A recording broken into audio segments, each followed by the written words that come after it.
আজকে একটু বানিয়েছিলাম চিংড়ি মাছের ভর্তা। প্রথমে একটা কড়াইতে জল গরম করে তাতে নুন, ধুয়ে রাখা মুসুরির ডাল, একটু হলুদ আর দুটো কাঁচা লঙ্কা দিয়ে ভালো করে সেদ্ধ হতে রেখে দিয়েছিলাম।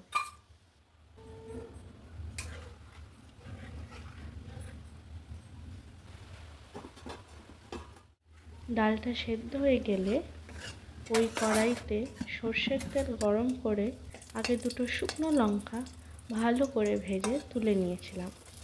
তারপর তাতে আগে থেকে নুন হলুদ মাখিয়ে রাখা চিংড়ি মাছগুলো খুব ভালো করে ভেজে নিয়েছিলাম।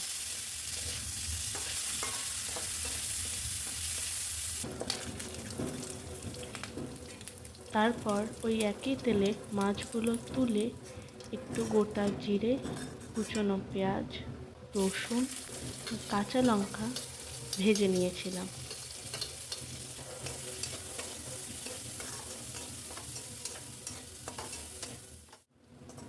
সব কিছু ভাজা হয়ে গেলে একটা বাটিতে নিয়ে সব একসাথে ভালো করে মেখে নিয়েছিলাম। এটা খেতে ভীষণ টেস্টি হয়েছিল আর বানানোটাও খুব ইজি।